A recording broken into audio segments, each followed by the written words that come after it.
Hey guys, welcome to my YouTube channel. Today in this episode we will do a fundamental analysis of HCL. We will first do its business analysis, then we will go through its financial performance. Later we will see what are the positives and negatives in this particular company. And at the end I'll share my personal opinion with respect to this stock. So without any further ado, let's get started with the business analysis. So HCL is an IT company, a kind of a company which provides information and technological related services to its clients. In last 2 to 3 decades, IT industry has strengthened our economy. Its contribution towards our Indian GDP is a massive one. This is one of the industries which has made its employees richer.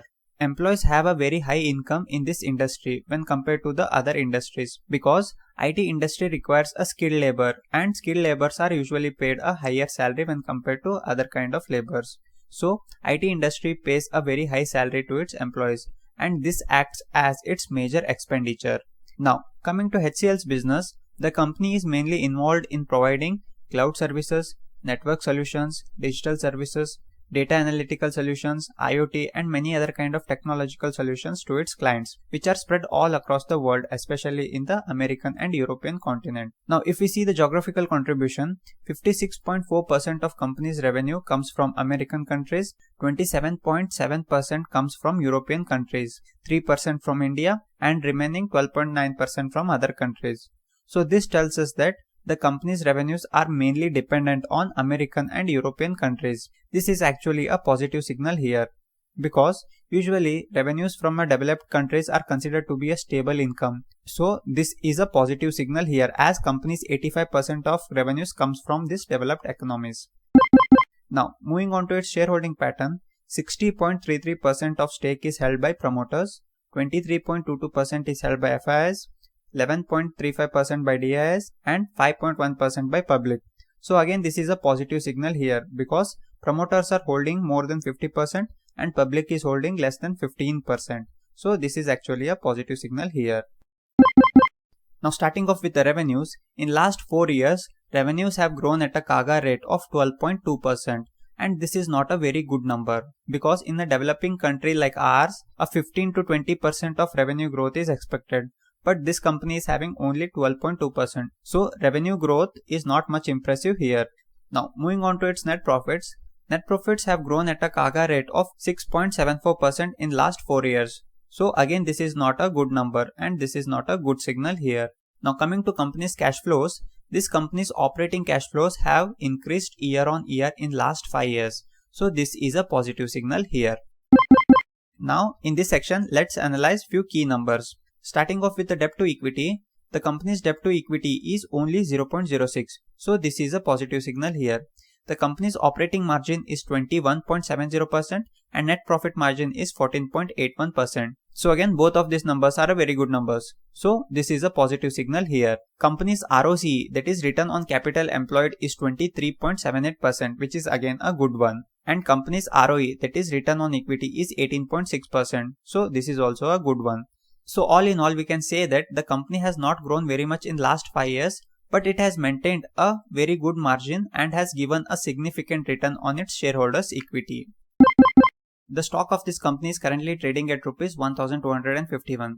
Its book value is 221 and the company's market cap is 3,40,000 crore. Now coming to its PE, the company's PE is 30 and the sector PE is 40. So valuation wise, this stock look little expensive here, but this is not very much expensive. Now if we compare the stock price with its book value, which is almost 5.5 times of its book value, then this looks little expensive. But PE wise, if we compare it with its peers, then the stock is trading at a cheaper price. So valuation wise, I would say that the stock is trading at a cheap rate. This is a positive signal here.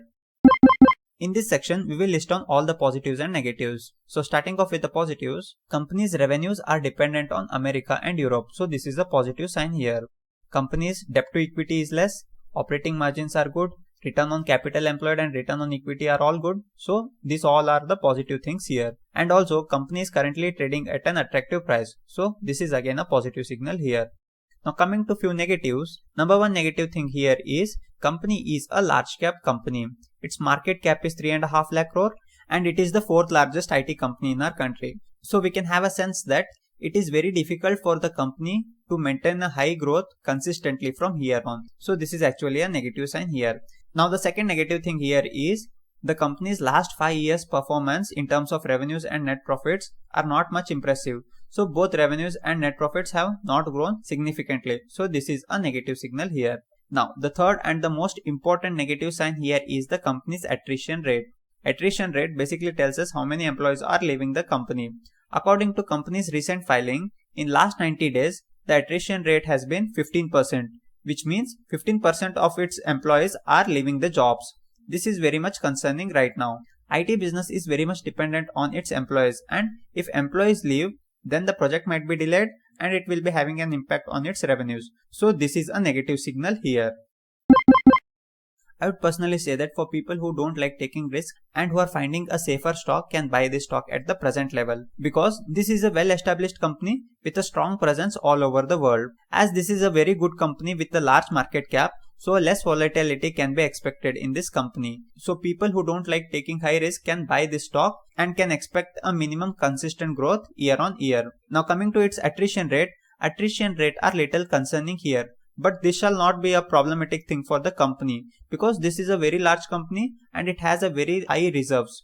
So I feel that attrition rate is a temporary phenomenon, and at present valuation it is a good buy for a safe players. So this is my personal opinion, guys. Before taking any kind of investment decision, please consult to your investment advisor. So from here on, I'll be tracking this stock by placing it in my safe player portfolio. I will be covering the news and will keep you updated with all the latest updates relating to this particular stock from here on. So with this, I end my today's episode. I hope this was an informative video. If you liked this video, then hit the like button, and if you wish to watch such kind of content, then subscribe to my channel. Thank you for watching the video.